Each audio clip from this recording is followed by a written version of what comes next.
नमस्कार जय जगन्नाथ मु प्रभाती आपण मानक स्वागत करुच्ची रितान फैमिली चैनल को।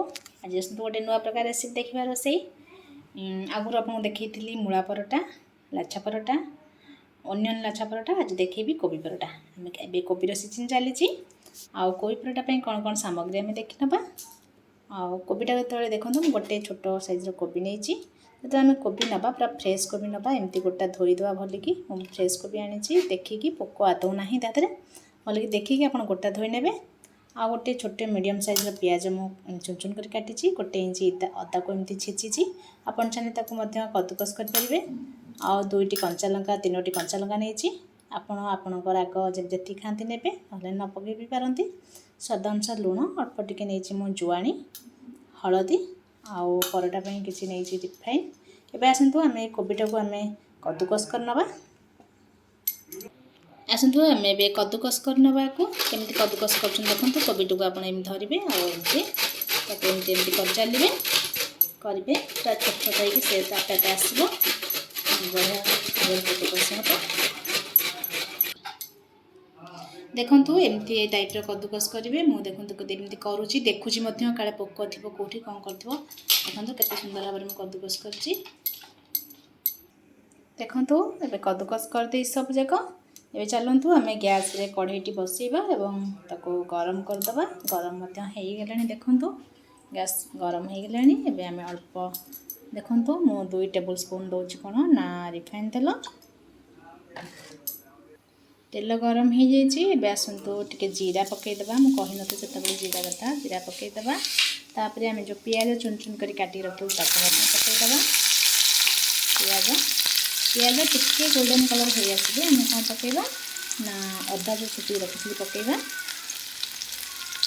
आसतु ए आम अदा पकई नवा मात्र 2 मिनट पियाज छाड़ी कंचा रही चलो अदा पकईदेली अदा पर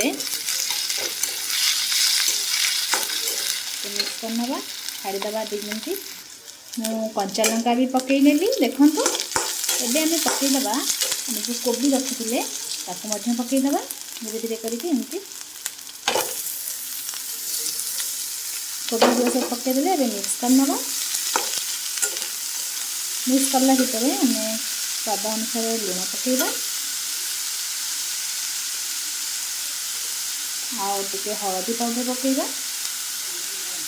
नहीं हलदी पाउडर आगे जो जुआणी नहीं अल्प टे जुआणी ये पकईबा आगे जुआणी रखिए आम अटार पकईबा अटा तो आम तैयारी पकईबा एवं मिक्स करके घोड़े नवा प्राय 5 मिनट छाड़ीदे टिकेटा कोबीर जो गैसटा बा स्मेलटा कंचाड़िया स्मेलटा बाहरी गलापर आम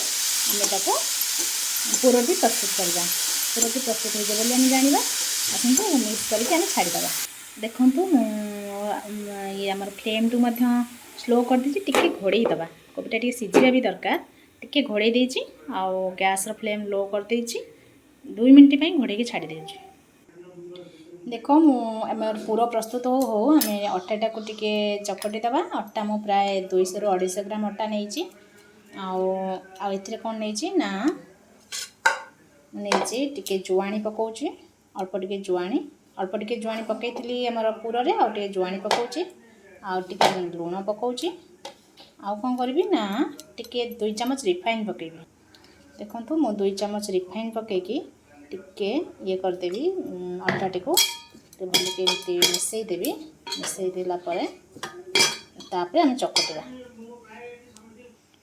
देखो एमती आम करदेली पूरा मिक्स करदेली बढ़िया मजार पूरा हो जाए पानी पकई चकटिबा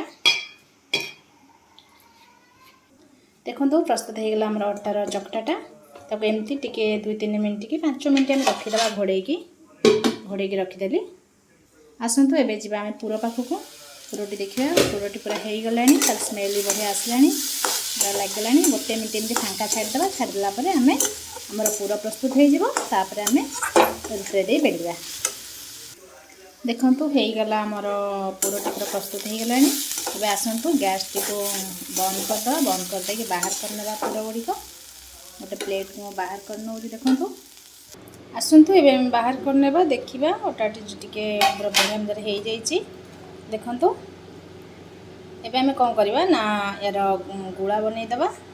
ଏମିତି ଆମ ଗୁଳା ଗୁଡ଼ିକ ବନେଇ ନେଇଛି। ଚାଲନ୍ତୁ ଆମେ ରୁଟି ଏବେ ବେଲି ନେବା। ତା ଭିତରେ ପୁରଟି ମଧ୍ୟ ଥଣ୍ଡା ହେଇଯାଇଥିବ। ଆସନ୍ତୁ ଏପଟେ ଆମେ ରୁଟିଟି ବେଲି ନେବା। ଦେଖନ୍ତୁ ଏଇ ଟାଇପ୍ର ଆମେ ରୁଟି ବନେଇଦେବା। ଏଇପରି ଟାଇପ୍ର ଆମେ ସବୁ ରୁଟି ଗୁଡ଼ିକ ବନେଇକି ଗୋଟେ ପ୍ଲେଟ୍ରେ ରଖିବା। ଦେଖନ୍ତୁ ଏହିପରି ଭାବରେ ମୁଁ ସବୁ ରୁଟି ଗୁଡ଼ିକ ବେଲି ନେଇଛି। କେମିତି ଆମେ ପୁର ଦେବା ଦେଖିବା। ଦେଖନ୍ତୁ ଆମେ କେମିତି କରିବା। ପ୍ରଥମେ ଆମେ ଏମିତି ଦେବା, ପୁରଟିକୁ ଦେବା, ଦେଇକି ସବୁଆଡ଼େ ଏମିତି ଖେଳେଇ ନେବା ପୁରଟିକୁ। ଯେତିକି ଆପଣ ଚାହୁଁଥିବେ, ମୁଁ 2 ଚାମଚ 3 ଚାମଚ ଦେଇଛି, ଏମିତି ଖେଳେଇ ଦେବା। ଦେଖନ୍ତୁ ଏଇ ଟାଇପ୍ରେ ଆମେ ପୁର ଦେଇଦେବା। ତାପରେ ଆମେ କ'ଣ କରିବା ନା ଗୋଟେ ରୁଟିକୁ ଏମିତି ଦେଇଦେବା। ମୁଁ ଆପଣମାନଙ୍କୁ ଶିଖେଇଥିଲି ବି ମୂଳା ପରଟାରେ ଦେଇକି ଆମେ ଭଲିକି ଏଇ ଟାଇପ୍ରେ ଆମେ ଦାବି ନେବା। ଚାରିକଡ଼ ଭଲିକି ଦାବି ନେଇକି ଦାବି ଦେଲା ପରେ ଆମେ ଟିକେ ବେଲଣା ଏମିତି ବୁଲେଇ ଦେବା। ଲେଉଟି ଦେବା ପରଟାଟିକୁ। ଲେଉଟି ଦେଇକି ଏପଟେ ମଧ୍ୟ ଟିକେ ଦାବି ନେବା। ଟିକେ ବୁଲେଇ ନେବା। ସେହିପରି ଭାବରେ ଆଉ ଗୋଟେ ମଧ୍ୟ ପରଟା ମୁଁ କରୁଛି। ଏମିତି ଆମେ ପୁର ଗୁଡ଼ିକୁ ଦେଇଦେବା। ଦେଖନ୍ତୁ ତାପରେ ଆମେ ଆଉ ଗୋଟେ ରୁଟି ନେଇକି ଦେବା। ଏଇ ଟାଇପ୍ର ଦେଇକି ଦାବି ନେବା ଏମିତି।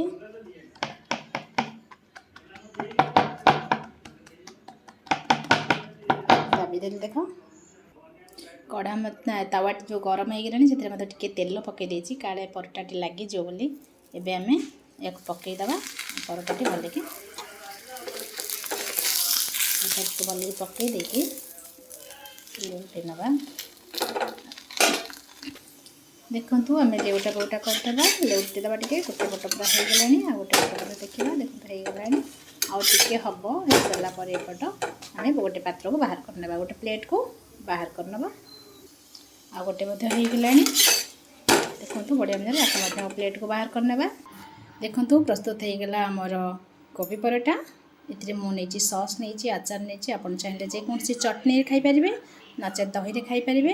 କୋବି ପରଟା ବହୁତ ଗରମ ଅଛି, ବାହାରେ ବି ମୁଁ ଭାଙ୍ଗି ପାରୁନି। ଦେଖନ୍ତୁ ବହୁତ ବଢ଼ିଆ ହେଇଛି, ଖାସ୍ତା ଟାଇପ୍ର, ଖାଇବା ପାଇଁ ବହୁତ ଟେଷ୍ଟି ଆଉ ବହୁତ ବଢ଼ିଆ ହେଇଛି। ନିଶ୍ଚିତ ଭାବରେ ଆକୁ ଆମେ ସକାଳ ଜଳଖିଆ ଆଉ ରାତି ଡିନରରେ ମଧ୍ୟ ଖାଇପାରିବା। ତା ଛଡ଼ା ଅଳ୍ପ ତେଲ ଦେଇକି ଆପଣ ମଇଦାରେ ଚାହିଁଲେ କରିପାରିବେ। ଟିକେ ଧନିଆ ପତ୍ର ପଡ଼ିଥାନ୍ତା କୋବିରେ, ଆପଣ ଚାହିଁଲେ ପକାଇ ପାରିବେ। ରହୁଛି। ଯଦି ଆମ ଭିଡ଼ିଓଟି ଆପଣମାନଙ୍କୁ ଭଲ ଲାଗୁଥିବ, ନିଶ୍ଚିନ୍ତ ଆରମ୍ଭରୁ ଶେଷ ଯାଏଁ ଦେଖିବେ। ଲାଇକ୍, କମେଣ୍ଟ ଆଉ ସବସ୍କ୍ରାଇବ୍ ନ କରିଥିଲେ ନିଶ୍ଚିନ୍ତ କରିବେ। ରହୁଛି। ଧନ୍ୟବାଦ।